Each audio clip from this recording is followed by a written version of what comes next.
네, 수고 많으셨습니다. 잘 지켜주셨는데, 또 여러분, 우리 현재 제3시대 그리스도교 연구소에 소장으로 계신 우리 최영 목사님, 한국 극우 기독교의 논리와 행태에 대해서 좋은 글과 함께 빠르게 우리에게 발제를 해주셨습니다. 많은 질문과 또 토론 이슈가 있을 것 같은데, 여러분들 마이크를 켜시고 발언해 주시기 바랍니다. 우리 지성수 목사님 먼저 말씀해 주시죠. 마이크 켜져 있는데?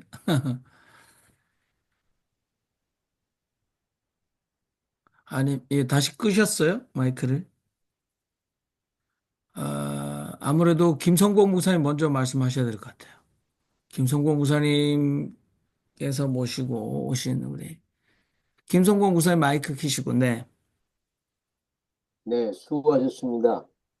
그, 아, 극우 기독교의 논리와 행태라는 거는 제가 그 87년, 88년도에 정치신학의 논리와 행태라는 책에 이걸 예, 읽었댔거든요.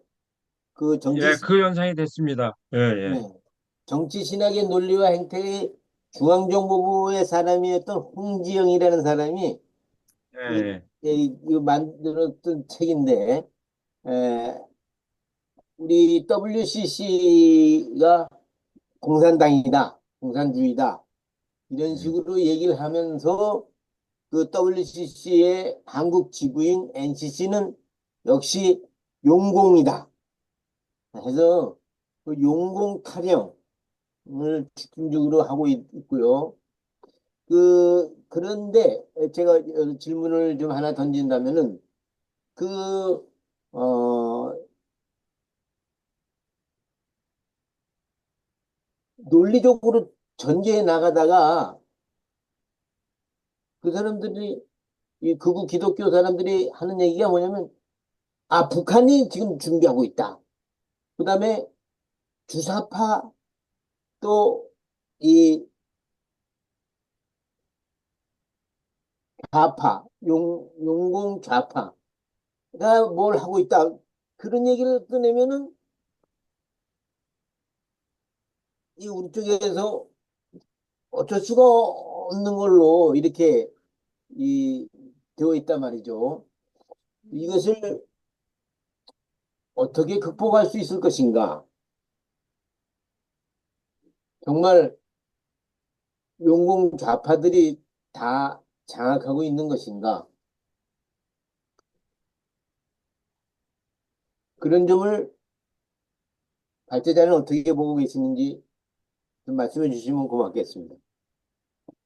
어떻게 곧바로 일문일답으로 답하면 될까요? 아니면 몰아서 하나요? 네, 그렇게 하셔도 됩니다. 지금 현재는 질문이 많이 예, 없으니까 짧게 말씀하시고 또 예, 추가하시고. 예, 예. 그러니까 사실은 이제 그분들이 구구파가 얘기하는 것을 구구파 자체의 그 논리를 반박할 수는 있는데요. 충분히 반박할 수는 있는데, 사실 반박으로, 그 논리적 반박 또는 학문적인 비판 그 자체로, 뭐라고 그럴까요? 승복은 못 실 거라고 봅니다. 그러니까 그 논리적인 대화가 안 되기 때문에요. 그러니까 저는 한편으로는, 거기에 대응하는 우리 입장에서 그 반론을 특히 뭐 신학적으로든지 역사적으로 하는 것은 필요하다고 생각합니다. 그들의 논리와 허구성을 붙여내주는. 이제 실제로 그러나 이제 그럼에도 불구하고 제 생각은 그것으로 충분하지는 않고 결국은 사회적으로 그런 목소리를 줄일 수 있는 축소시킬 수 있는 그런 대안이 마련이 돼야 된다. 그게 더 근본적이다. 이제 그 방점이 있는데요. 이제 그럼에도 불구하고 영공 좌파 이라고 얘기하는 것이 어떤 근거가 있느냐? 전 알다시피 근거가 없죠. 그러니까 제가 이제 뭐더라? 이제 지난 연말에 뭐죠? 이 한국 사회 인식조사에도 한국 사회 다층적이지 주요 사회 현안에 대한 개신교인의 인식조사에도 이제 참여를 했는데요. 뭐 흥미로운 것은 진보 기독교인과 보수 기독교 인식을 비교했을 때 진보 기독교인이 윤석열 정부 하에서 훨씬 그 어떤 안보 불안감이 훨씬 크게 걱정을 했어요. 그러니까 이 얘기는 무슨 얘기냐면은 진보 세력이 종북 좌파라면 북한의 그걸 가깝게 느낀다면 진보 세력이 북한을 가깝게 느낀다면 가깝게 느끼는 그 북한의 행동 때문에 불안해할 리는 없잖아요. 그러니까 이거 하나의 예입니다. 어, 더 친화적으로 느끼는 세력의 어떤 책동 때문에 불안감을 느낀다. 이건 안 되는데 오히려 진보 세력이 훨씬 그 윤석열 정부하에서 북한에 대해서 위협적으로 느끼는 그런 재미있는 이제 인식 조사 결과가 나왔거든요. 그러니까 한 가지 예입니다. 그러니까 종북 좌파라고 하는 게 실체도 별로 없고 그리고 종북이 정말 또 좌파냐? 저는 거기에 대해서도 조금 의문을 갖고 있습니다. 진짜 우리가 흔히 이제 말하기 좋게 극우와 극자를 다 지양해야 된다. 지향이 아니라 지양해야 된다고 얘기하는데 현재 우리 한국 사회 이념 지형 안에서 극자가 있는가? 물론 생각으로 그렇게 뭐 생각만으로 한다면 있을 수도 있겠죠. 그러나 실제 하나의 의미 있는 정치 세력으로서 한국 사회에서 극자는 없다고 생각을 합니다. 그거는 있지만 극자는 저는 없다고 지금 의미 있는 정치 세력으로서 없다고 생각을 하는데 이 사람들의 그 인식은 완전히 망상인 거지요, 사실은. 그러니까 그 단적인 예 가운데 하나가 요새는 이제 종북이 아니라 이제 중국이잖아요. 중국이 공격 대상으로 되는 거. 이게 너무 황당하잖아요. 뭐 99명이 선거에 개입했고, 뭐 선관위 이원 직원으로도 들어가 있고, 헌법재판소에도 중국 사람들이 영향을 끼친다. 이렇게 생각하는 것 자체가 망상인데, 그러니까 자기네들 믿고 싶은 대로 믿는 거죠. 그러니까 결국은 그걸 그 헌법재판소 재판정에서까지 그런 가짜 뉴스를 갖고 얘기를 하는 그런 상황을 이제 보게 됐는데 이제 그런 측면에서 보면은 저는 이제 아까 이 발제에서 충분히 얘기 못했지만은 그런 망상에 따른 가짜 뉴스 이런 거에 대한 특히 미디어에 대한 어떤 적절한 법적 규제도 필요하지 않을까 그런 방안을 이제 생각해 볼 수도 있으리라고 생각하고 기본적으로 우리가 논리적으로 학문적으로 반박하는 거는 기본인데 그것으로 충분치 않고 이제 사회 자체를 변화시켜야 된다고 얘기했지만 하나의 그 중간적인 방법이라고 할까요? 어떤 사안에 대해서는 과거사를 부정한다든지 또 어떤 가짜 뉴스를 퍼뜨림으로써 명백하게 어떤 현존하는 어떤 사람들에게 어떤 피해를 가한다든지 이런 경우라면은 그걸 법적으로 규율하는 방법도 찾아야 되지 않을까. 그러니까 이것과 관련해서 한 가지만 더 얘기하고 일단 마치겠습니다. 그러니까 우리나라에는 이제 과거 역사 부정에 대해서 규율하는 법은 다 하나만 있죠. 광주특별법.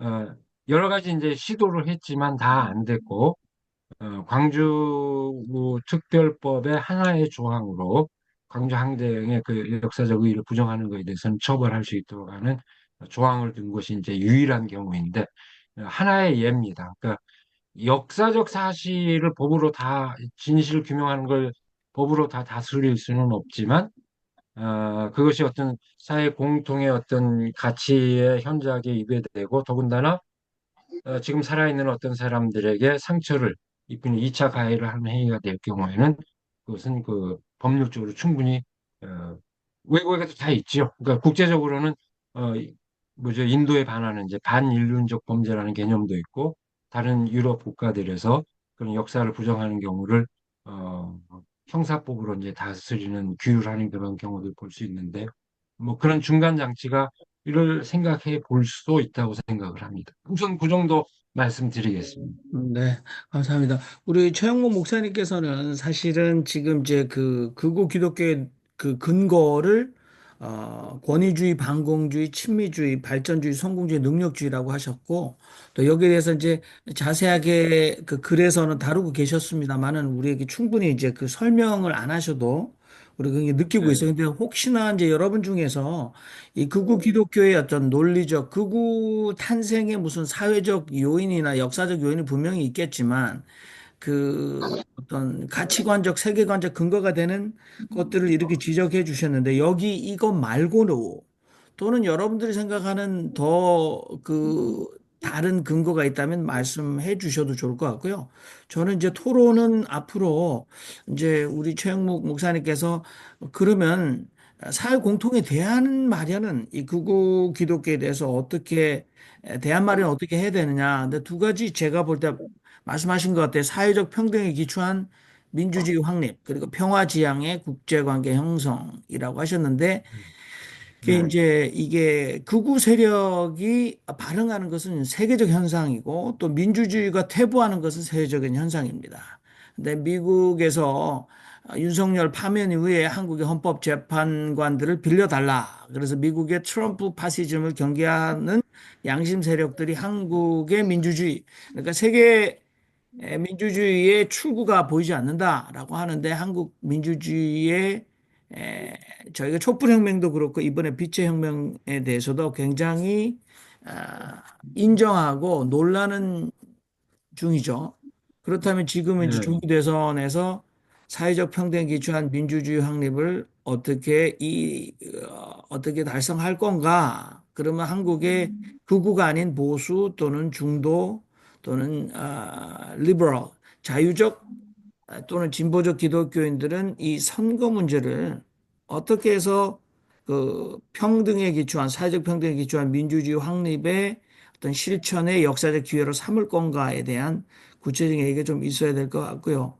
그다음에 이제 평화지향 이거 사실은 굉장히 먼 것 중에 하나가 이번에 그 글로마라는 단체에서 이원영 교수가 뉴욕에서 워싱턴 DC까지 250마일을 1인으로 걸어서 핵폐수 방류를 반대했어요. 그런데 제가 워싱턴 정가나 워싱턴 DC 주변에는 지금 이렇게 핵 반대는 전부 다 기관들이나 이렇게 그 NGO 기관들이 굉장히 많이 철수했어요.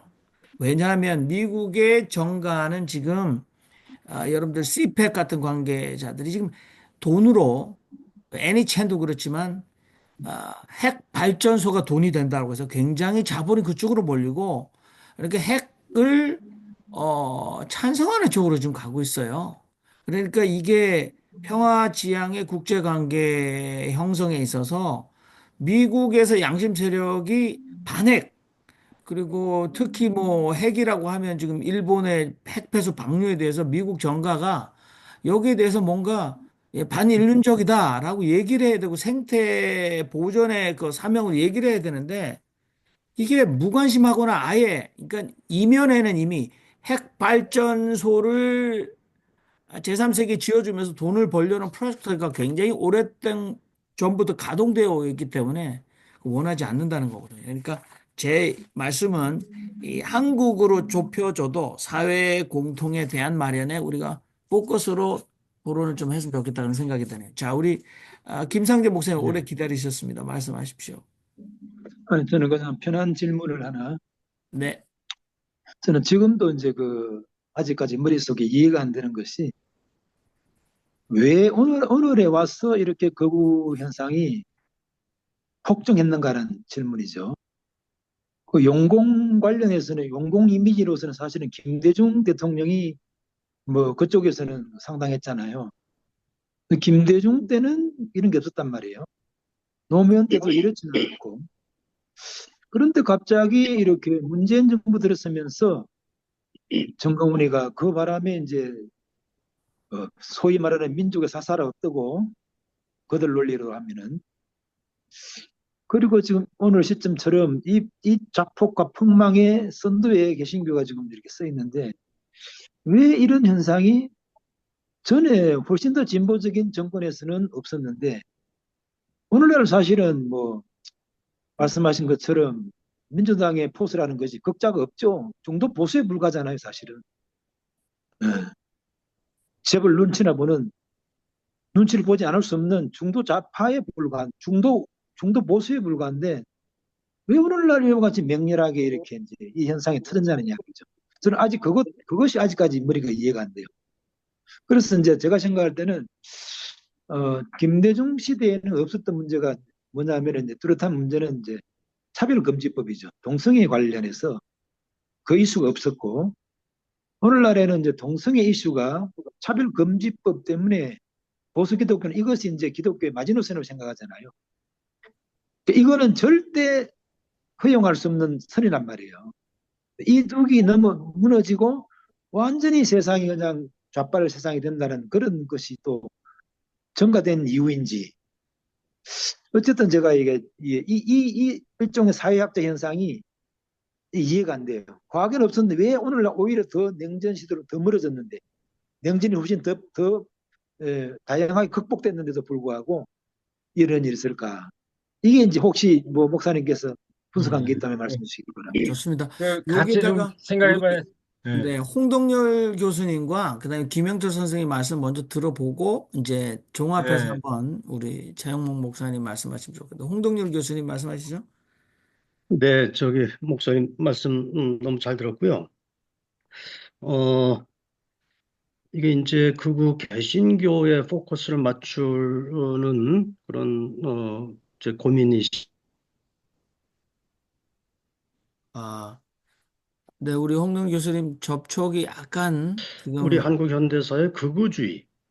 극우주의가 왜 이렇게 번성하는가에 대한 설명이 더 크게 와닿았던 것 같고요.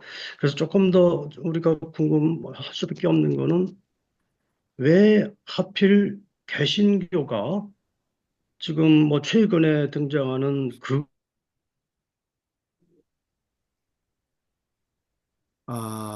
우리 홍동열 교수님 저는 홍동 조금 교수님, 더, 지금, 왜냐면 자꾸 어, 이렇게 프리즈가 됐어요. 그래서, 두 번 프리즈가 돼서 말이 이어지질 않았거든요. 그래서 다시 한번 짧게 정돈해서 다시 질문이 들어가면 좋을 것 같아요. 네. 한국의 뭐 개신교에, 안 좋은가? 예, 지금 괜찮습니다. 또 브리징이 됐네. 예, 우리 홍동 교수님, 말씀하시면 계속해서 그, 프리즈가 되니까, 한번, 그렇습니까? 예, 그러면, 접촉을 다시 한번 해보세요. 시도해보세요. 네. 예. 예. 지금, 우리 홍동률 문제 교수님 한번 느끼지 보겠습니다. 못하시는데, 저희들은 지금 저는 안 느껴. 말씀하실 때, 말씀하십시오 하면 한참 있다가 다시 그래. 정상으로 되고 한상으로 되는데, 제가 나갔다 다시 예, 들어오겠습니다. 한번 그렇게 해주시면 죄송합니다. 좋겠네요. 네, 우리 김영철 네. 선생님 먼저 말씀하시죠. 예, 안녕하세요. 최영목 목사님 설교 잘 들었습니다. 아이고. 제가 생각하는 거는 좀 레디컬한데, 그런 면에서는 좀 어떤가 생각이 들어요. 왜냐하면 일부 기독교에서 그 일제 치하에서 이제 그 신사 참배도 했고, 그 다음에 많은 재산을 축적을 했었기 때문에 그분들이 이제 그 해방 이후에 6.25를 거치면서 그 많은 그 인명 피해도 받고 그다음에 재산성에 많은 손실도 봤는데 그분들이 이제 그 기독교에서 나름대로의 어떤 헤게모니를 장악하기 위해서 그 극우라는 어떤 그 보수도 아닌 극우라는 것을 택한 건 왜 그러냐, 왜 그런가 생각을 해보면은, 물론 제 생각이지만, 아마도 그 정치적으로 자기의 그 세력이 점점 약화되고 있고, 그 다음에 이제 그러다 보니까는 그 정책적으로 그 이승만 시대에서 이승만을 펴 세우는 이유는 내가 볼 때는 다른 이유는 없고 딱 한 가지 반민특위에서 그 친일파를 청산하지 않고 자기네들에 대한 그 보훈을 했다라는 것이 아마 그분들한테는 상당한 그 보훈이다 그런 생각이 많이 들어요. 뭐 프랑스에서 이제 밀리리스라는 사람들을 아주 잔인하게 처형을 했거든요. 우리나라는 그런 것이 전혀 없이 역사가 이루어졌기 때문에 이것도 괜찮다. 사실 그 목사님 말씀 따라 그 극좌라는 것은 성립될 수도 없고, 또 그다음에 좌파라는 거에 대해서는 사실 그 유럽의, 특히 북부 유럽에서는 좌파의 모든 그 정, 나라에서는 그 정권이 인정을 하는 거였거든요. 왜냐하면 그 캐피탈리즘, 자본주의라는 것 자체가 항상 그 제일 먼저 나타나는 것이 미국을 얘기하는데, 미국의 그 자본주의가 천민 자본주의를 가니까 그거에 대한 그 유럽의 엘리트 계층에서는 이 사회주의와 결합한 그런 그 자본주의를 그 사람들은 모토로 삼아가지고 모두 그, 그러니까는 사회적 민주주의를 그 사람들은 택하거든요. 물론 그거에서 극좌로 가는 사람도 많고, 극우라고 그래도 예를 들어서 파시즘이나 나치즘 같은 그런 적은 아닌데, 우리나라에서만 유독 이 사람들이 이, 지금 같은 경우는 거의 파쇼로 가는 거거든요. 극우가 아니라 내가 볼 때는 파쇼예요. 그런 식으로 네, 가면, 예, 몰라요. 제가 너무 레디컬한 말인지 모르지만, 그런 식으로 가면서 사회적인 혼란을 야기해서 자기네들의 어떤 그 지분을 형성할 수 있는 그런 토대를 마련하지 않는가. 그것도 이제 기독교 자체가 그 일부 기독교는 그런 그 예를 들어서 그 일제시대 때 그런 만행을 많이 저질렀잖아요. 뭐 예를 네, 들어서 예를 들어서 그 군국주의에 대한 어떤 찬양과 네, 네. 그 다음에 이제 그 신사 참배라든가 뭐 여러 가지 일을 하다 보니까 거기에 대한 그 자기네들에 대한 어떤 그 자체를 뭐랄까 그 정형화된, 그러니까 오히려 그 자체를 좀 정당화시킬 수 있는 어떤 그런 것 때문에 점점점 이 극우적인 형상을 가지면서 그 일본도 마찬가지로 1920년 그 2월 10 며칠 날 그 황궁에 대한 이 저기를 하잖아요.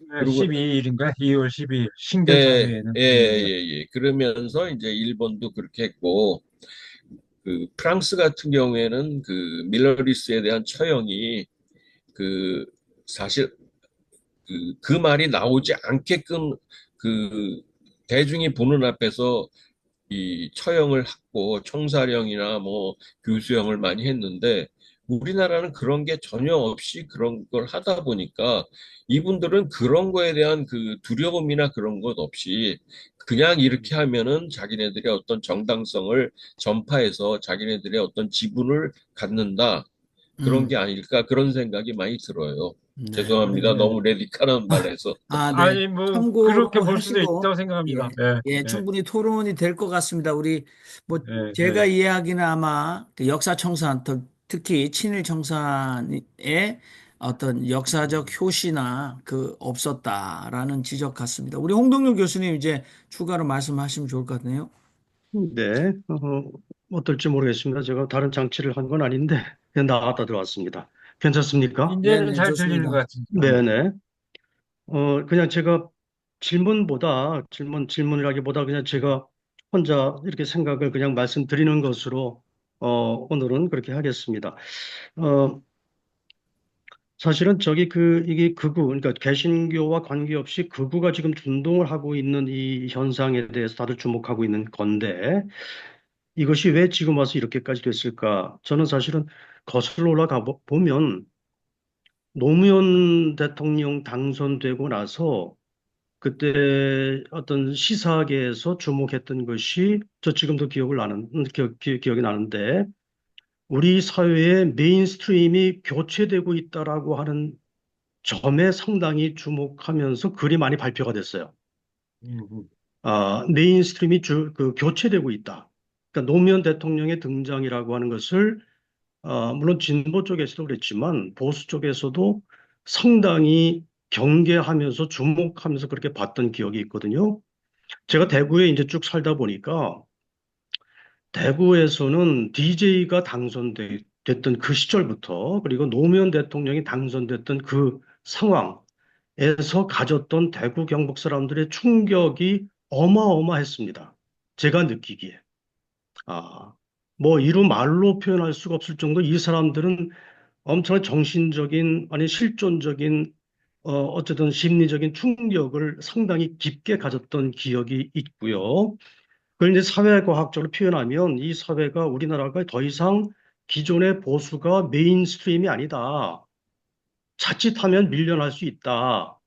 라고 하는 이 현상에 대해서 상당히 위태로움을 느꼈다는 생각이 들고요. 이것이 쭉 오다가 그 박근혜 탄핵까지 되고 나서 이 소위 보수계가 느끼고 있는 것은 엄청난 상실감, 위기의식, 혹은 더 다른 말로 표현하면 정상적인 방법, 그때 정상적인 방법이라고 하는 거는 소위 이 사람들이 얘기하는 자유민주주의의 헌정질서 테두리 안에서 정상적인 방법으로 정권을 유지하고 운영하고 설령 뺏길 수도 있는데, 정권을 뺏길 수도 있는데, 뺏겼던 정권을 다시 찾아오는 것 자체가 이제, 이제 상당히 어려워질지도 모르겠다라고 하는 이 위기의식을 저는 느낀 것이 아닌가 이런 생각이 들어요.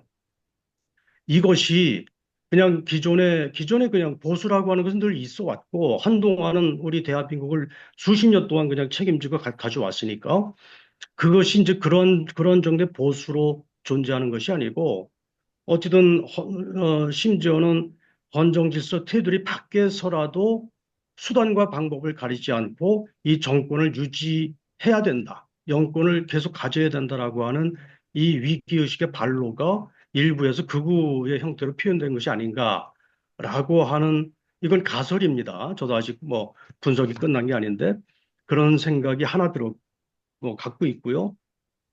그다음에 사실 오늘 이 발표하신 부분에서 우리가 더 집중적으로 포커싱 해야 되는 거는, 자, 그럼 극우가 이렇게 준동하는 것은 있을 수 있다. 우리나라만의 현상은 아니니까요. 근데 왜 하필 우리나라에서는 개신교가 그 역할을 하고 있는가? 개신교가 왜 하필 극우의 중심과 그 중심적 역할을 갖고 있는가? 이거는 또다시 설명되어야 할 또 다른 현상이다. 저는 이 부분에 대해서 아까 최 목사님이 말씀하신 데는 뭐 우리 개신교회, 극우 개신교회 사회적 조건에서 권위주의, 반공, 친미, 발전 능력, 이거는 극우 개신교의 특징이나 논리나 행태가 아니고 그 극우의 논리와 행태라고 저는 그렇게 보거든요. 뭐 그걸 이제 극우 개신교도 공유하고 있는 거죠. 근데 극우 개신교가 갖고 있는 또 다른 특징은 지금 말씀하신 거기다가 기독교 국가에 대한 어떤 거 뭐라고 할까? 그 기독교 국가에 대한 동경? 저는 이 부분이 그냥 극우 세력은 잘 이해하지 못하는 아주 극우 기독교의 새로운 요소라고 그런 생각이 들어요. 특히 최근에 등장했던 손현보 목사가 기독교 국가를 만들자, 대한민국을 기독교 국가로 만들자, 그걸 위해서 교회마다 학교까지 만들자, 이런 얘기까지 한 것에 저는 상당히 주목하고 있는데, 어쨌든 극우 기독교를 만들기 위해서는 폭력도, 헌법도, 뭐 사법부도, 뭐 그 어떤 것도 다 필요 없다. 라고 이게 이제 소위 근본주의 기독교는 근본주의 종교에서 흔히 빠지기 쉬운 어떤 그런 맹목적인 논리일 수도 있는데 그 정점에 아니면 극우 기독교가 추구하는 몇 가지 중요한 가치 중에 하나에 기독교 국가론이 있는 것이 아닐까? 아, 그래서 이 부분이 설명되지 않으면 왜 하필 개신교가 지금 준동하고 있는 극우 현상의 중심에 서서 저렇게 설치고 있는가를 설명할 수가 없다. 불교에도 보수 불교가 있고 카톨릭에도 보수적인 성향의 카톨릭이 있고 보수적인 성향의 하층민도 있고 하층 계급도 있는데 왜 그 역할을 개신교가 하지?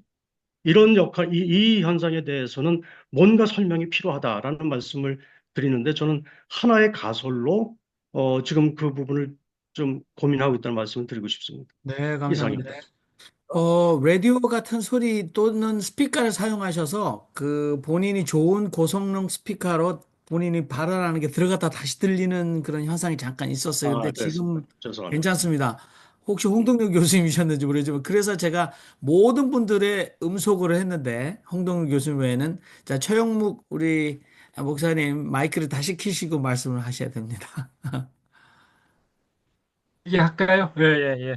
뭐, 아니, 제가 그 거꾸로 지금 많이 배우고 있습니다. 토론을 해주시는 거. 단순한 질문이라기보다도요. 그러니까 뭐, 한 분 한 분에 대해서보다도 제가 들으면서 한 공통되는 것도 있고요. 그러니까 들으면서 한 세 가지 정도를 제가 정리를 했는데요. 다 종합해서 특히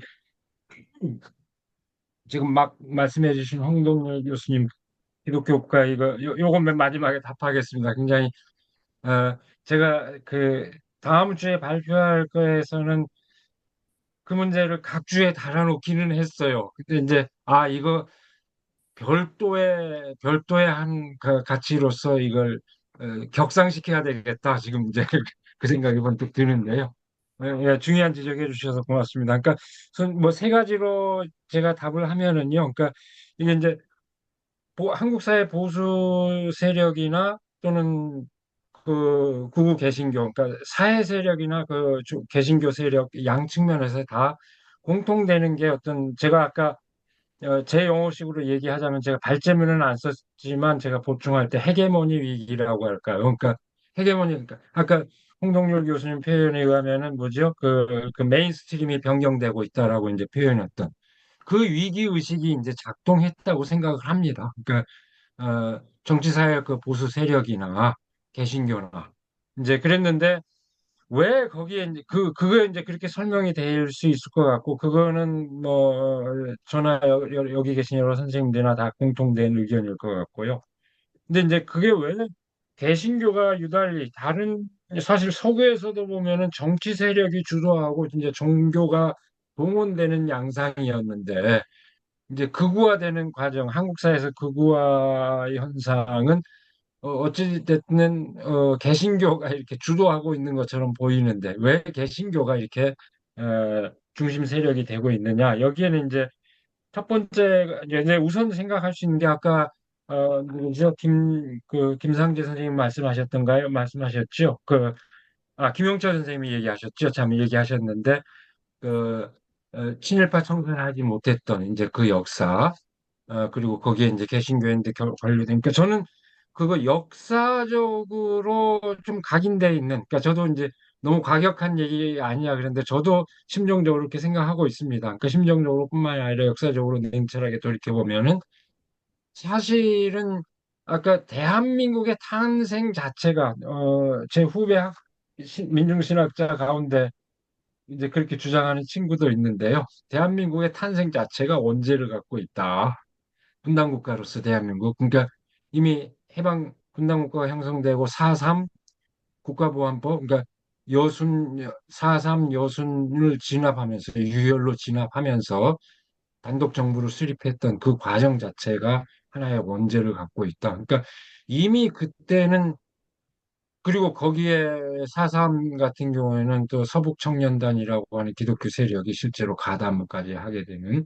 그러니까 이거는 정상적인 우파의 행위가 아니죠. 그러니까 역사적으로 이미 그거 파쇼하라고 아까 말씀하셨는데 파시즘 극단적인 그러니까 지배 정치 세력 자체가 그렇고 거기에 동조했던 기독교 세력 자체가 그랬던 경험이 있고 한국 전쟁을 겪으면서 체험적으로 강화된 어떤 반공주의 이런 것이 더더욱 어떤 이미 그 자체로 이미 역사적으로 구구를 넘어선 극단의 어떤 유혈 피를 불러일으키는 어떤 이면서 체제를 장악했던 그런 역사적 경험을 갖고 있기 때문에 유감스럽게도 한국 기독교의 한 측면에는 보수 세력뿐만 아니라 역사적으로 각인된 어떤 그 극우의 유전자가 있다. 이건 사실 저도 공감합니다. 부정하지 못할 것 같습니다. 이제 그런 점에서 이제 공감하고요. 어떤 반론이라기보다 그 점이 강조돼야 되겠다 하는 건 이제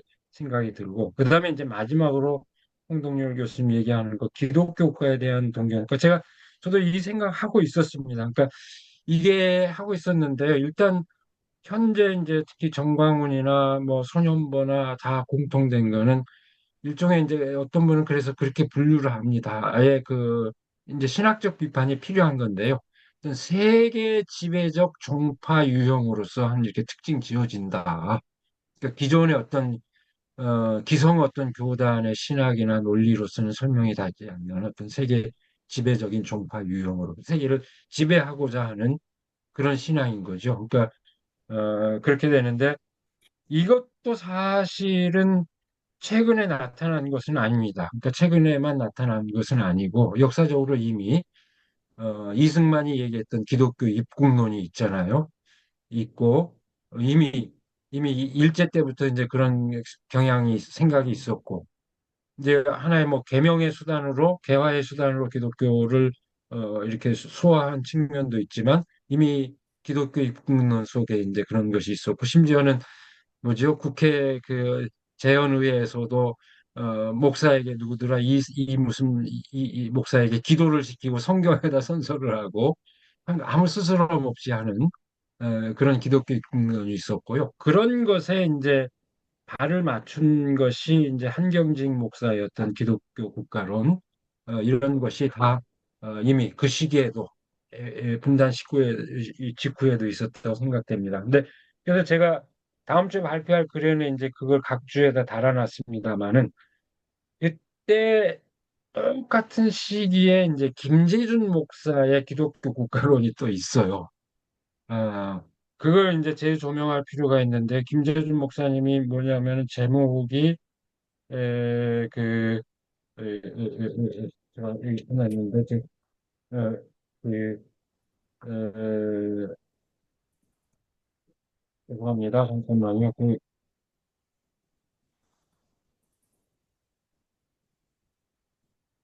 근데 어쨌든 이제 그 김재준 목사님도 기독교 국가론이 있거든요. 기독교의 건국 이념, 국가 구성의 최고 위선과 그 현실성. 이걸 이제 1945년 8월 설린형제단에서 이제 한 강연문인데요. 이건 전혀 다릅니다. 그러니까 오늘날 우리의 어떤 오늘날 현대적인 이념 지형으로 보면 아까 또 어느 분이 말씀하셨던 서구의 사회민주주의적인 어떤 이념 지평이라고 할까요? 그런 점. 그러니까 공산주의라고 해서 적대시할 것 없다. 그 같이 대화해야 되고 좋은 점은 수용해야 된다. 우리의 신앙 양심의 자유가 보장된다면은 공산주의자들과 협력 못할 이유 없다. 근데 거의 내용을 보면은 그러니까 철저한 그런 반공주의가 아니고 그 오늘 지형으로 얘기하면 사회민주주의적인 그런 지향, 하고 굉장히 포용적인 어떤 국가가 배타적으로 지배하기보다는 에, 기독교가 이게 지배하기보다는 약간 정신적으로 기독교의 복음을 이 국가 사회에 구현하는 그리고 그 구체적인 형태로서 정치 형태로서 이제 굳이 얘기한다면 사회민주주의에 이제 가까운 그런 것이고 그리고 해방 전국하에서는 사실 당시에 국민들의 평균적인 인식이 되게 그런 거였잖아요. 그 당시에 미 군정이 여론 인식 조사한 결과를 보면은 70% 이상이 사회주의라고 그 답을 했던. 근데 그리고 10% 정도가 공산주의.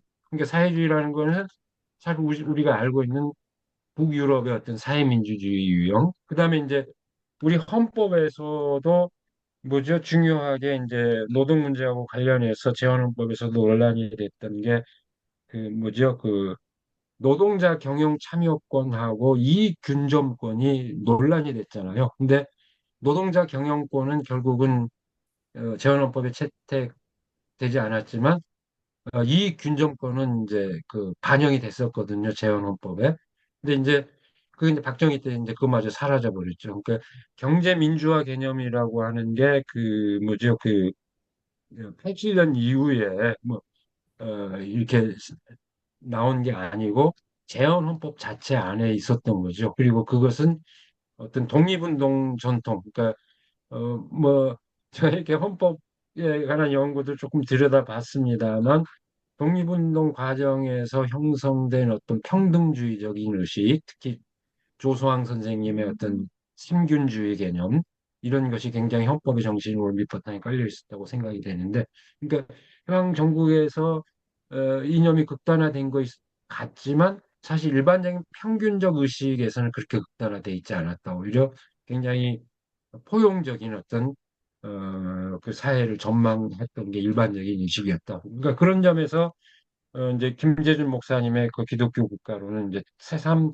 주목을 해야 되는데 한국 기독교 전통에서 그 전통은 묻혀버렸고 한경직과 이승만으로 대표되는 어떤 기독교 국가, 기독교가 세계를 지배해야 된다는 관념, 이런 의식이 강한 그런 기독교 국가만이 기독교인들의 이제 뇌리에 바뀌었고 그것이 오늘날 그 우파 기독교, 극우 기독교의 어떤 세계 지배적 종파로서의 어떤 한 경향을 이렇게 돌출이 되고 있는 거 아닌가. 저 전폭적으로 공감하고요. 하여간 고맙습니다. 그러니까 제가 생각은 했으나 이걸 굉장히 중요한 하나의 그 기독교 세계, 극우 기독교를 세계가는 구성 요인으로 이 결정적인 하나의 키로 그러니까 설명할 수 해야 된다 하는 점을 지적해 주신 것 오늘 새삼 제가 느낍니다. 네. 고맙습니다. 네.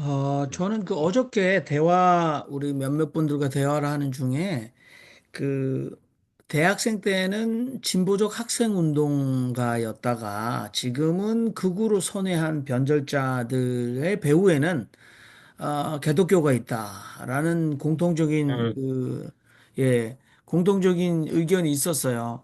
그러니까 지금 그 윤상현 같은 뭐 나경원 많은 이 국민의 짐 국회의원들이 헌법재판소를 여리고성처럼 돌면서 통성기도하는 장면들을 보면 뭐 김문수도 그렇겠죠. 뭐 이번에 그 대선 후보로서 광화문에 이승만 박정희 동상을 세워야 된다라는 공약을 내세운 것 같은데 이제 개독교 내부적으로 그냥 기독교 죄송합니다. 기독교 내부적으로 이 문제에 대해서 조금 심각하게 장치를 또는 여기에 대한 대안을 마련해야 된다는 생각이 좀 들고요. 아까 최영목 우리 목사님께서 말씀하셨는데 98%의 성공률을 자랑하는 친위 쿠데타를 막아낸 사람들. 그래서 이제 대한민국 국민이라고 얘기하는데 사실 뭐 다르게 표현하면 교회 밖 국민들 아니겠나. 그러나 교회 안 교인들이 광장으로 나오면서 이게 반헌법적인 반국가 세력이 된 거죠. 사실은. 그렇다면 이게 이제 이 방해를 했지만 교회 밖 국민들이 결국 98%의 친위 구도를 막아냈던 그 동력이나 힘, 거기서 교회가 지금 사회가 걱정해주는 대상이 됐고 반국가 세력이 됐는데 기독교가 극우 기독교가 그렇다면 우리는 교회 밖 국민들에게 아주 알량한 예수 천당 불신 지옥이 아니라 그들로부터 어떤 견제를 받아서 스스로의 정체성을 다시 리폼할 거냐, 개혁할 거냐가 굉장히 중요할 거다라는 막연한 논리적인 생각이 좀 들었고요. 그다음에 지금 이제 다들 말씀하시면서 이 집단적 민족적 반공 트라우마가 너무 깊거든요. 그렇다면 종교적 역할에서 한국의 여성신학적인 그 치유 목회나 치유 방법들은 없겠는가? 근데 극우 기독교는 이거를 계속해서 상처를 헤집었지. 이 집단적 반공 트라우마를 어떻게 힐링하겠는가라는 거에 대한 구체적인 실천들이 교회 안에서 실현되지 않았다는 그런 생각이 좀 듭니다. 그건 제 그냥 답변이 필요 없는 어떤 그 논리적인 그냥 질문이었을 뿐입니다. 자, 오늘 여러분들 말씀 참 잘 해주시고 또 깊은 토론이 계속 진행되고 있는데 추가로 또 말씀하실 분, 말씀하지 않으신 분, 김국전 목사님이나 또는 우리 예, 프레이지 김도훈 목사님도 말씀하시고 안광도 목사님도 오랜만에 출연해 주셨는데 권혁태 네, 선생님 마이크 키셨는데 말씀하시나요? 예, 예, 우리 예. 지성수 아, 목사님 먼저 말씀하시고 그 다음에 권혁태 목사님 말씀하시죠. 권혁태 예. 선생님. 음, 교회의 현상은 항상 신학적인 배경을 가지고 있어야 정상 아니겠습니까? 어떤 신학적인 배경 때문에 그런 현상이 나타나야 되는 것인데, 뭐, 지금 오늘 한국 교회가 이 극우적으로 보이는 것은 사실은 저는 그 다수가 그렇다고 생각되진 않습니다. 다만 극우적 경향을 가질 수는 있죠. 근데 한국의 현재 기독교가 극우로 보이는 것은 상당히 개인기에 의존해 있다. 저는 그렇게 느껴지고요. 그건 이제 이렇게 생각. 그러니까 비즈니스적인, 그러니까 마케팅 측면에서 비즈니스의 마케팅 측면에서 극우적인 제스처, 극우적인 경향을 띈 사람들이 아주 크게 클로즈업 돼 있기 때문에 그렇게 보이는 에, 것이 상당히 가능성이 있다. 저는 그렇게 봅니다. 그래서 다른 종교하고 한번 비교를 해봤어요. 천주교. 천주교 늘 말씀드린 거지만 정의구효단은 아주 소수거든요. 그 안에서 마이너리티예요. 그런데 이번에는 마케팅 측면에서 굉장히 천주교는 잘한 거예요. 정의구효단이 앞장서 나왔어요. 불교 봅시다. 불교 전혀 그런 거 없죠. 물론 이제 스님 몇 사람이 도포 있고 뭐 하긴 했지만 그래서 저는 어디에 주목했냐면은 불교에서 가장 오픈되어 있는 법륜을 봤습니다. 정토회 거기를 들어가서 집중적으로 봤습니다. 그랬더니 한국 보수 기독교 비슷한 소리를 해요. 좋은 소리 잔뜩 해놓고 우리가 잘 주시해 보자, 뭐 관찰해 보자 이렇게 얘기를 합니다. 그리고 오히려 원포인트 케어를 적극적으로 지지하고 설명하고 이렇게 하더라고요. 그러니까 원포인트 개헌을 막 이렇게 선전하고 하는 것은 아주 그냥 아주 설교를 해요. 그 사람이 법문을 해요. 그걸로. 근데 그건 그분이 좀 순진해서 뭐 특별한 의도가 있는 건 아닌 거죠. 순진해서 현실 잘 몰라서 하는 얘기 같고. 그러니까 중점적으로는 이 사람이 아주 잘 사람들을 이렇게 하면서 어느 쪽으로도 행동하지 않도록 하더라고요.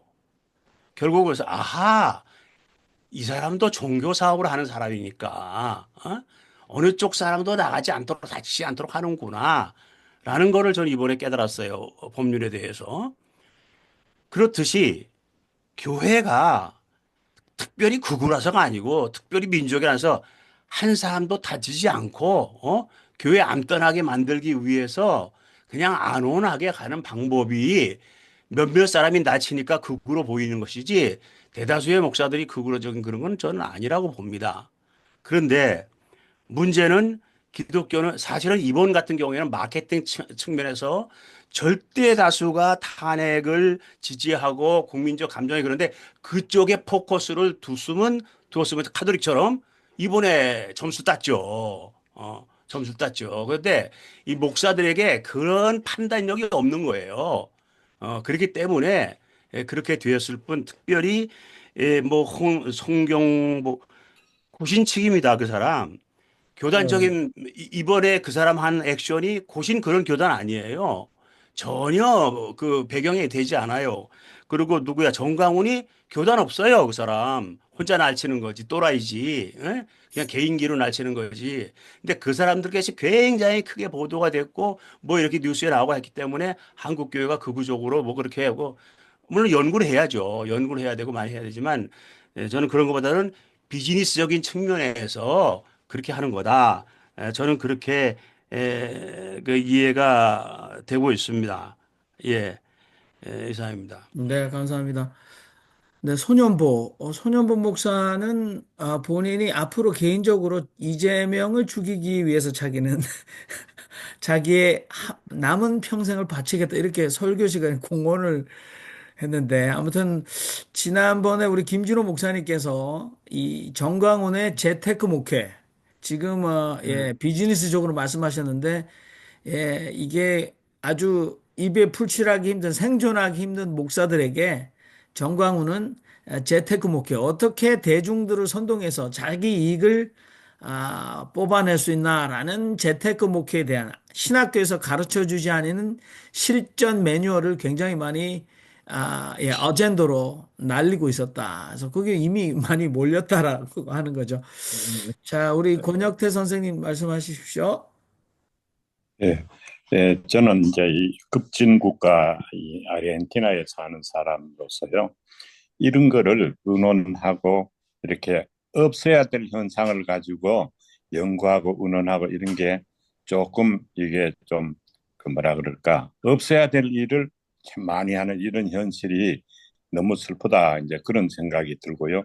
이왕 하려면은 정말 진보보다 더 급진으로 가가지고 그 진보를 포용하든가 인도하든가 보수보다 더 건전해서 보수를 충족시키든가 그런 식의 그 해법으로 가야 이거는 지금 현재는요 어느 파에 속하든지 간에 거기에 윤리가 있고 도덕이 있으면 괜찮을 텐데 지금은 그거는 다 어디 사라져 버리고 헤게모니 쟁탈만 서로 맞다고 우기고 싸우는 이런 거거든요. 그래서 이거는 기독교의 그 문제이라기보다는 기독교를 믿는 사람의 문제다. 이제 그런 생각이 듭니다. 기독교를 믿기 전에 사람이 온전하게 된 뒤에 기독교를 믿었으면은 기독교 깃발 아래 섰으면은 별 문제가 아닌데 사람이 시원찮은데 그 사람이 이제 기독교 깃발을 하고 이제 나오니까 지금은 어떻게 보면은 기독교와 기독교 밖에 싸우는 것도 있지만 어쩌면은 기독교 안도 대부분의 순수한 뭐 이제 기독교인들이 있는가 하면은 정치적인 기독교인이 있거든요.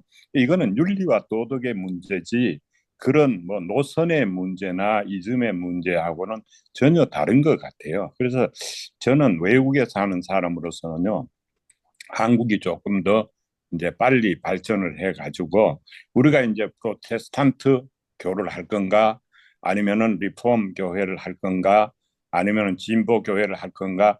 근데 우리가 점점 가면은 이 뭡니까 그 레벨리온 우리가 뭐 반역을 하든가 뭐 이런 아나르키스트 반체제를 하든가 충분히 도덕과 윤리 위에 서 있다면은 역사를 좋은 방향으로 바꿀 수가 있는데 너무 지엽적인 곳에서 뭐 코로나 바이러스다 이런 이상 현상에 대해서 계속 싸우고 이거 가지고 붙들고 있는 것은 이거는 참 노력의 낭비고 그 에너지의 낭비다 그런 생각이 듭니다. 그래서 이 한국은 정치판이라는 것이 이익 집단이 옛날에 배고플 때는 권위가 좀 있었어요. 지금 배부른데 누가 권위를 추종합니까? 그러니까 배부른 시대하고 배부르기 전하고는요, 모든 통치나 아니면은 교육이나 이것이 달라져야 되거든요. 배부른 사람은 말을 안 들어요. 그거 하나 커버를 못하고서 이론만 가지고 탁상공론 하지 않나. 하여튼 그런 생각이 많이 듭니다. 이상입니다. 네. 혹시 다른 분들, 그리고 오늘 새롭게 오신 분들도 우리 또 강충군 우리 일하는 성함 가지신 선생님도 또 얼마든지 말씀하시면 우리 김도현 목사님 뿌리의 집도 좋습니다. 지금 이제 우리가 마무리를 조금 향해서 가고 있습니다. 그리고 또 끝나고 나면 뒤풀이 담화 시간이 있으니까 편안하게 말씀을 나눌 수 있을 텐데요. 어, 예, 한국 극우 기독교 논리와 행태, 특별히 이제 왜 한국에서 이 보수와 극우가 갈라지는 극우 개신교가 반국가 세력의 중심에 있는가, 어떻게 형성되었는가, 세계관의 근거가 뭔가가 심각하게 고민이 됐고요. 그다음에 이것들을 극복할 수 있는 내적, 외적인 어떤 조건과 그다음에 실천 방안들은 어떤 것이 있을까 고민을 계속 해오고 있습니다. 우리 안광도 목사님 말씀하시죠. 예, 발제와 대화에서 제가 중간에 빠졌다가 볼일이 있어 들어와서 앞에 경향을 모릅니다만은 어쨌든 이번 주제와 관련해서 저는 이제 신학교에 있을 때부터 일반 교회 운동론을 저의 사명이랄까 방향으로 삼았습니다. 그래서 이제 70 은퇴할 때까지 다 지금 말하는 잘못됐다라고 하는 기독교 일반 교회에서 목회를 하다가 10년 전에 제주도 있을 때 WCC 할 때에 지금과 같은 극우 기독교가 그때에는 동성애, 그다음에 그 가톨릭 이단 이 문제 가지고 사실 저는 거기에 그 주장에 우리 교회가 저희 성산포 교회가 녹아나가지고 저를 박출해서 산골에 있다가 제가 이제 안동에서 3년 있었는데 그런 가장 기본적인 일반 교회가 이 정광훈과 함께 극우 기독교의 얘기에 너무 휩쓸려 가서 우리 기본 중간에 있는 교회들이 지금처럼 건전한 생각 또 신앙적 판단을 못하면서 끌려간 현상이 요번에 이제 이 내란에 종식에서도 기독교가 제소리를 못하고 정말 개독교 소리 듣고 오히려 질타를 받는 이런 현상을 보면서 저는 우리 기독교 중심은 앞에서 우리 지성수 목사님 말씀하신 것처럼 다 괜찮은 것 같지만, 이거를 차고 나가는, 의도하는 게 정광훈 그 일당의 극우 기독교보다 우리 소리와 힘이 약하다. 그래서 저는, 어, 게릴라 전이라 할까, 공동체화라 할까, 조직된, 우리, 기독교가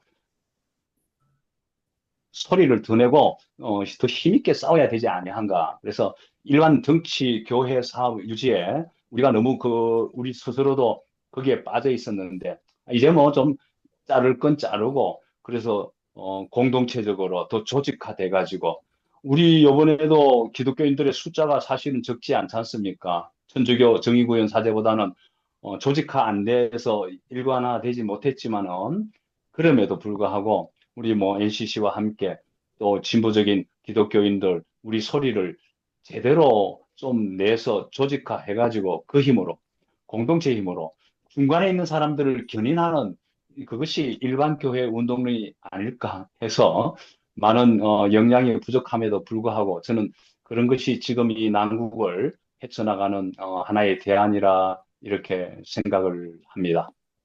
감사합니다. 네네. 안그도 목사님 감사합니다. 우리 정숙자 목사님 말씀하시죠? 그 그냥 한마디만 제가 그냥 일본에 일주일 동안 일이 있어서 다녀와서 NCC에 일본 NCC도 대한기독교가 일본 NCC와 함께 활동하고 있는 그 사무실을 보면서 일 놀란 것이 하나 있어서요. 그냥 소개만 하고 혹시 알고 싶으시면은 기쁜 것을 조금 더 제가 그 자료를 받아서 그것을 소개를 해드려도 괜찮지 않겠는가 하는 뜻에서 말씀드립니다. 일본 기독교의 천주교는 완전히 고난에 진짜 한국에서도 우리가 많이 그거 당했지 않습니까? 고난을 당했지 않습니까? 그렇지만은 일본이 먼저 그 기독교가 들어와서 일본 정부가 그 기독교를 규탄을 했습니다. 근데 어쨌든 그런데 우리 45년의 정전 끝나기 전에 이미 한일 관계에서 우리는 일본의 식민지하에 들어간 셈이고 그 상태에서 기독교가 들어와서 선교사들이 만든 기독교라는 것이 주일학교부터 시작했답니다. 그런데 그 주일학교가 기독교를 가르치면서 마지막에 모든 아이들에게 천안 만세식으로 천안에게 순종하는 식으로 그러니까 기독교 자체의 하나님하고 천안하고의 분간 사제 아이들한테 한 얘기입니다. 그런 식으로 일본의 교육 기독교 교육이 되면서 얼마나 많은 아이들이 그 교회에 모여서 사진이 나와 있는데요. 정말 몇천 명이 함께 있는 것 같은 사진이 있는데요. 제가 너무 놀랐어요. 그러면서 왜 이런 것을 내놓습니까? 했더니 과거이지만은 잘못된 과거를 놓고 우리가 모른 척 하는 것보다는 비판할 수 있는 인간이 돼야 하기 때문에 이것을 오히려 내놓는다. 현실이기 때문에 내놓는다. 그래서 지금 기독교가 이렇게 가면 안 된다 하는 것을요, 오히려 하기 위해서 진정한 기독교는 그런 것이 아니라 하는 것을 모두가 다 깨닫기 위해서 내놓는다. 저는 거기에 너무나 감동을 해서요, 눈물이 나게 일본 정부는 정신대 문제도 모든 것을 그는 감추고 있는데 그래도 기독교인은 그 각오를 사실대로 전하고 싶어 한다 하는 것 때문에 그런 차원에서 생각한다면은 결국은 천안을 잡고 기독교를 확장시키고 싶었던 선교사의 일본 기독교의 시작이 우리나라에 지금 마치 이거는 제 의견입니다.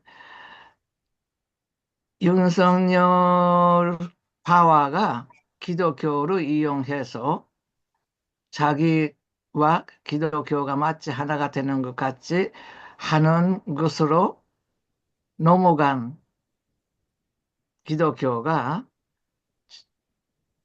지금 우리나라의 개신교가 아니었는가. 이런 생각을 제가 일본의 경험을 통해서 지금 생각하게 됐습니다. 그것만 제가 말씀드리고요. 뭐 조금 더 깊이 이런 것을 공부를 해야 할 것인지 그건 제가 모르겠습니다. 네, 감사합니다. 우리 강충군 대님 말씀하시죠. 예, 반갑습니다. 저는 그 정무 목사님께서 했던 극우 기독교의 논리가 뭘까? 그 극우 기독교의 논리 그리고 지금 현재 그 행태 이 두 가지 부분들에 대한 내용인 것 같은데 그 극우 기독교의 논리가 제가 생각했을 때는 지금 현재의 관점에 있어서 뭔 원인을 하나 생각해 볼 수 있을 것 같고 지금 현재 최근에 발생했던 가까운 근인을 생각해 볼 수 있을 것 같은데 기본적으로 기독교가 가지고 있는 아까 뭐 대한민국 탄생 자체가 원죄를 가지고 있다라고 말씀해 주셨는데 이제 그런 맥락 자체에서 놓고 봤을 때 최근에 들어왔던 부분을 먼저 말씀을 드린다면은 그거는 최근 10여 년 사이에 동성애에 대한 이 문제, 차별금지법에 대한 이 부분들이 결속을 강화시킬 수 있던 중요한 요인이 되어졌고 그거는 결국에는 종말론에 대한 그 말세에 대한 그러한 해석을 해서 그게 되지 않으면은 교회가 무너질 수 있다는 그런 위험성을 직감을 했던 것들이죠. 그런 맥락에 있어서 그 맥락에 깔고 있는 신앙적인 부분들이 이원론적인 세계관을 기본적으로 깔고 있었다고 이렇게 보여지기 때문에 아마 죽기 살기로 이런 부분들에 있어서 한국 기독교가 쇠퇴화가 되어지면서 그런 느낌을 직감적으로 느껴왔던 그런 부분이 하나가 있을 거라고 보여졌다고 저는 생각을 하고 있고 두 번째로에 대한 부분들은 기본적으로 해방 이전에 대한 일제시대의 문제는 논외로 하고 해방 이후에 우리가 경험했던 이런 반공에 대한 이 부분들은 기본적으로 그 서북 세력에서 경험했던 그들은 몸속에 크리스찬들이 가지고 있는 기본도 기본적으로 공산주의에 대한 그런 피해와 또 그 피해를 넘어서 이제 도망하는 남쪽으로 왔기 때문에 거기에 대한 부분에 있어서 본능적으로 DNA가 아마 박혀져 있기 때문에 그 어떤 이야기를 한다 하더라도 그들에게는 그 논리들이 있을 것 같다. 그 속에서도 역시 기본적으로 가지고 있는 이분법, 이원론적인 세계관들이 강력하게 자라고 기독교의 그 부분을 공산주의를 하더라도 거기에 사랑이라는 말을 더듬혀 줄 수 있다면 또 평화라는 말을 더듬혀 줄 수 있으면 좋은데 그러한 부분들은 배제를 해버리고 공산당에 대한 그런 부분들을 지나치게 그 강조를 하다 보니까 그런 것들이 지금 한국 교회 전반적으로 맞물려 가고 있는 그런 또 그런 세력화를 해나갈 수 있는 기본적인 신학적인 그런 것들을 보여주고 있는 게 아니겠는. 그래서 보수 기독교에서 거구 기독교로 이렇게 전환되는 관점들은 과거에서 봤을 때는 보수 기독교라고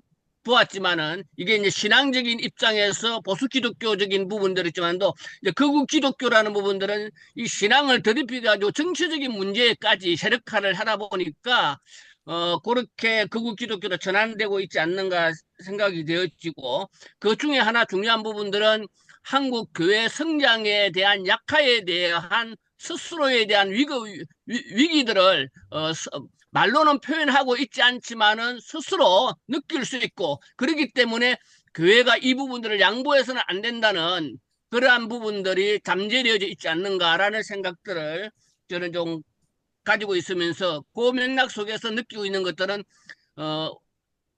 농경 사회에서 산업화 사회, 정보화 사회로 AI 시대로 이렇게 흘러가면서 급변하는 사회에 대해서 적응하지 못하는 교회의 그러한 소외감들이 자리 잡고 있지 않는가. 거기에 대한 부분들이 적절하게 대응하지 못하는 부분들이 이러한 위기로 표현되고 있지 않는가 하는 그런 생각들을 저는 좀뭐 해보고 한 가지 혹시 그렇다면은 뭐 옛날에는 민중신학이라는 말로 표현했고 최근에 한 10년 전부터서 공공신학이라는 말로 포장을 하고 있지만은 그런 부분에서 신학에 대한 그런 부분들에 대해서 그 여전히 우리가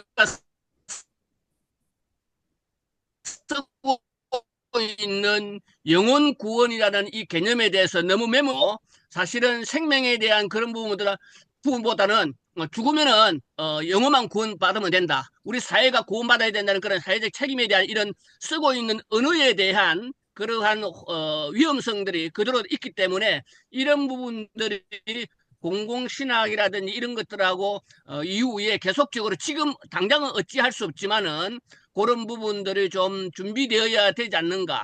그런 것들이 좀 더 넓게 다루어줘야 되지 않겠는가. 그 정도 생각을 하고 저는 마치겠습니다. 네, 감사합니다. 자, 여러분, 더 추가 말씀하실 게 없다면, 우리, 오늘, 주제 발표를 해주신 우리 최영무 목사님께서, 마지막 말씀을 해주시면 좋을 것 같습니다. 여러 선생님들이 말씀을 해주셔서 제가 더 오히려 배우고 있는 지금 그런 시간인 것 같은데요. 이제 그럼에도 불구하고 어쨌든 쭉 들으면서 이제 제가 저도 조금 더 그래도 또 제 생각을 그 얘기하고 싶은 거 몇 가지만 말씀드리면은 우선 이제 그 개신교의 특징을 한번 첫 번째 걸로 조금 좀 우리가 뭐 되게 이해하시겠지만 혹시라도 이제 일반 언론이나 뭐 인문사회학자들은 그걸 잘 모르는 경향이 좀 있긴 한데요. 개신교 특징을 좀 이해할 필요가 있겠다. 그러니까 아주 뭐 복잡한 얘기를 안 합니다. 아니고 이거 기본적으로 일정한 어떤 그 천주교처럼 하이어라키를 갖고 있는 그런 게 아니잖아요. 교단으로 돼 있고. 이게 그러니까 정광훈 같은 사람 뭐 기자들이나 사람들이 대부분 뭐 일반인들이 왜 그거 하나 처리 못하느냐 그러고 이제 처리 안 되잖아요. 그 이미 출교 당했죠. 정광훈은 출교 당했는데 백석 대신 측에서 출교 당했는데 자기 혼자 나가서 이렇게 하는데 개신교에서는 그 제재가 안 되고 그걸 그런 걸 제재를 할 수 없다는 한계도 있고 이 교단별로 독자성을 갖고 있는 개신교 구조라는 게 그다음에 참여의 측면에서도 마찬가지예요. 그러니까 아까도 누가 어느 분 얘기하셨지만 정의구현 사재단 우리 개신교 세력에 비하면 훨씬 더 작은 부분에 지나지 않거든요. 그리고 평상시에 개신교 뭐죠? 그게 그 비중이 그렇게 그 늘 일반 카톨릭 교회 안에서 환영받는 것도 아니고 그러나 카톨릭은 그걸 딱 그 자기 그 카톨릭의 노예한 정치적 판단에 의해서 자기화 시킬 수 있는 이제 그 능력을 보여주고 있는 건데 그러니까 뭐냐면은 이번 국면만 하더라도 굉장히 많은 기독교인들이 나섰습니다, 광장에. 그러니까 이제 제가 관여된 것만 하더라도 크게 보면 이제 저는 이제 세 그룹인데요. 가장 저변의 그룹에 이제 기독교 시국 행동이 몇 년 전, 그 윤석열 정부 출범 때부터 활동을 해왔고, 그다음에 윤석열 정부 1주년의 즈음에서 윤석열 폭정 정식 그리스도인 모임이 일주기부터 성명을 발표하면서 지금까지 해왔고, 그다음에 공적 교회 조직을 그대로 둘 수 없기 때문에 과거 박근혜 때는 NCC가 사실 그걸 다 포괄을 했었는데 이번에는 NCC가 주도는 못했습니다만 NCC 안에 시국회의를 조직해서 그때그때 상황에 대응하고 그리고 이 범위가 전부가 아니고 개별 교회나 그리스도인들이 굉장히 많습니다. 그러니까 98%는 일반인이고 나머지는 개신교회는 작은 게 그런 건 아니고 그 안에 그 굉장히 많은 대우를 형성하고 거기에 참여했다 개신교인들이 이제 그런데 이게 잘 드러나지 않는다. 하나의 단일한 하이어키를 갖고 있지 않기 때문에 드러나지 않고 저는 이제 기자들한테 늘 그 얘기합니다. 언론의 책임이 크다. 왜 저놈들은 정광호는 보여주면서 이렇게 저는 그래도 이번 국면에는 많이 이쪽 이 대여를 많이 그나마 상대적으로 좀 조명을 했다고 생각을 합니다. 근데 딱 뭐 어떤 상징성도 약하고 하기 때문에 딱 두드러 보이지 않아서 그랬을 뿐이지, 개신교인들, 언론이 이제 그런 효과도 있다. 그다음에 이제 또 한 가지 생각하고 싶은 것은 이제 제가 늘 하는 얘기입니다만은 이제 원천적으로 어떤 그 보수 세력처럼 세력이 그 개신교를 대변하는 것처럼 보이는 이제 소위 과잉 대표성의 문제가 있는데 하나는 어쨌든 기본적으로 그 뭐죠? 그 공교회의 대표 제도에 문제가 있다. 저는 그렇게 생각합니다. 길게 얘기를 하겠습니다. 목사 장로, 고연령층의 목사 장로로 구성된 공교회의 대표성의 문제. 그러니까 그 목소리가 공교에서는 크게 들리고, 그다음에 아까 얘기했던 우리가 오늘 주제로 삼는 광장의 그 세력들이 그 열광적으로 외쳐드는 목소리 때문에 과잉 대표되는데 실제로 아까도 제가 잠깐 언급했습니다만 이 기사연에서 계속해서 인식 조사를 한 결과에 따르면 몇 년간 수년간 누적된 그 경향을 보면은요 개신교인들의 의식이 그렇게 극단화되어 있지 않습니다. 거의 시민사회 의식하고 거의 궤를 같이 해요. 거의 모든 사안에서 다 그렇습니다. 거의 그러니까 극단화되어 있지 않다. 일반 신도들 수준에서 보면. 근데 놀랍게도 약간 보수적인 건 사실이에요. 의미 있는 보수성이 있어요. 이제 그게 왜 그러냐? 요거는 이제 주제인데 뭐 탐구 주제인데요. 그건 아주 작은 차이입니다. 큰 차이는 아니지만 의미 있게 개신교가 가장 보수적으로 나타나요. 개신교인들이.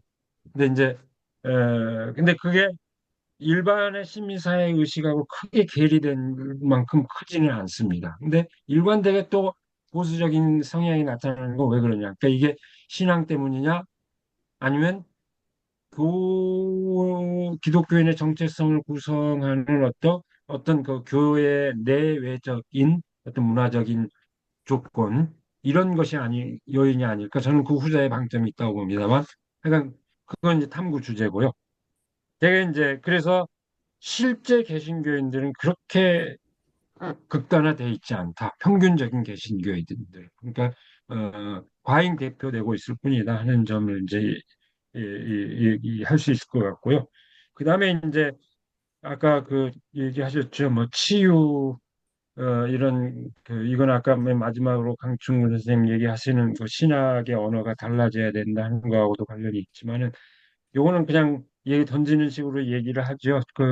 저도 작업에 참여했습니다만 체험적 반공주의 얘기하지만 대표적인 우리 평화통일운동이나 민주화운동에 많이 참여한 분들 가운데 서광선 목사님이나 김상근 목사님 같은 경우는 두 분 다 아버님이 북한군에 의해서 살해를 당한 케이스입니다. 그 시신을 다 서강선 선생님은 대동강변에서 아버님의 시신을 처리하고 내려오신 분이고, 김상근 목사님은 저기 군산에서 아버지가 살해당해서 난도질 칼로 난도질 당한 그런 체험을 갖고 있는 건데, 이건 이제 여기에 그 얘기를 썼습니다. 화해평화사역 그리스도인 길잡이 그 기독교 사회문제연구원에서 만든 건데, 두 분의 이야기를 기록해뒀습니다. 그러니까 똑같은 체험을 가지고 있는데 전혀 다른 길을 갖는 거, 이런 것도 좀 조명할 필요가 있다. 그래서 아까 화해에 관한 얘기, 이제 그 생각이 대본에 떠올라서 제가 말씀드렸고요.